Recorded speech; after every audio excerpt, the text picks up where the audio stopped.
আজকের দিনটা হচ্ছে শুক্রবার। আজকে আমাদের বাড়িতে বিকেলবেলায় সন্ধ্যে 7টায় আমাদের যে চার্চের যে সেল গ্রুপ, তো সেল গ্রুপের অনেকগুলো কানেকশান আছে। আগেই তোমাদের বলেছি, যেহেতু চার্চের মেম্বার প্রচুর, তো সেই জন্য আমাদের চার্চের থেকে মানে এক একটা জায়গার হিসেবে এক একটা গ্রুপ করে দেওয়া হয়েছে। তো আমাদের যে আমরা যে খাড়াডিতে থাকি, সেই খাড়াডি কানেকশানের গ্রুপ আজকে আমাদের বাড়িতে প্রেয়ার মিটিং হবে সবাই মিলে। তো এটা ছিল আমার কাছে একটা সারপ্রাইজ, তোমাদেরকে অবশ্যই বলবো কীভাবে হলো। তো হ্যালো এভরিওয়ান, সবাই কেমন আছে? আশা করছি সবাই ভালো আছে। আমার ভিডিও যদি তোমাদের ভালো লেগে থাকে অবশ্যই কিন্তু লাইক, কমেন্ট, শেয়ার করে দিও। এই যে প্রার্থনা মিটিং শুরু হয়ে গেছে, সবাই এসে গেছে।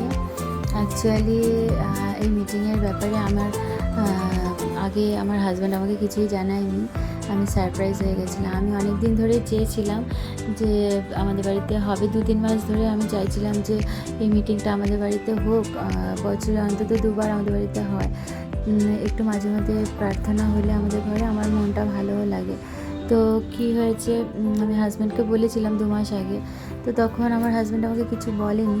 অ্যাকচুয়ালি অন্যদের ঘরে যেহেতু হওয়ার কথা হচ্ছিল, তো সেই জন্য আমার হাজব্যান্ড কিছু জানায়নি। যেহেতু অন্যরা মানে বলে ফেলেছিল যে ওদের ঘরে হবে। তো যাই হোক, তারপর তাদের ঘরে ক্যান্সেল হয়ে গেছিলো। আগের সপ্তাহে হওয়ার কথা ছিল, তো হয়নি। এবার হঠাৎ করে আমাকে 2 দিন আগেই মানে আমাকে বলছে যে আমাদের ঘরেতে হবে। তো আমাকে কিছুই জানায়নি, আমি সারপ্রাইজ হয়ে গেছিলাম। এটা আমার কাছে খুব মানে ঈশ্বরের আশীর্বাদ ছিল যে আমি মনে মনে চেয়েছিলাম, ঈশ্বর আমাকে দিয়েছে।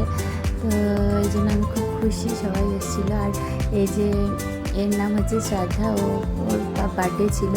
তো যার বার্থডে থাকে কোনো সপ্তাহে, সেই সপ্তাহে যদি যাদের বাড়িতে মিটিং হয়, তো সেখানে গিয়ে সেটা সেলিব্রেশন হয়।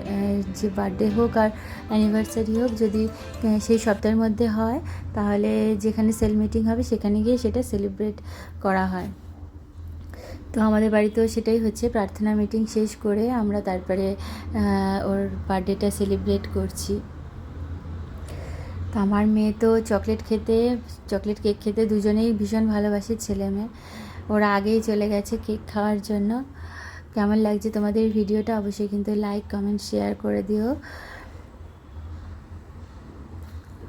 সবাই ছবি তুলতে ব্যস্ত।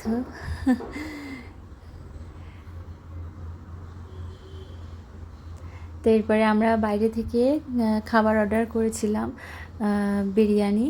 তো সেটাই আনানো হয়েছিল। অ্যাকচুয়ালি অতজন আর আমার পক্ষে করা সম্ভব হবে না। আর এর থেকেও বেশি লোকজন আসে অনেকে, যেহেতু ফ্রাইডে বলে, অন্য সময় শনিবার করে হলে অনেকে আসতে পারে। আরও 2-3টে ফ্যামিলি আসে, তো তারা আসতে পারেনি। অনেকে বাইরেও গেছে বিদেশে, তারা আসতে পারেনি, অ্যাটেন্ড করতে পারেনি। তো কেমন লাগলো আমার ভিডিওটা অবশ্যই কিন্তু আমাকে জানিয়ে দিও কমেন্টে। এই যে তারপরে লাস্টে একটু সবাই মিলে সেলফি তুলে নিলাম, ছবি তুলে নিলাম। সবাই ভালো থেকো, বাই বাই।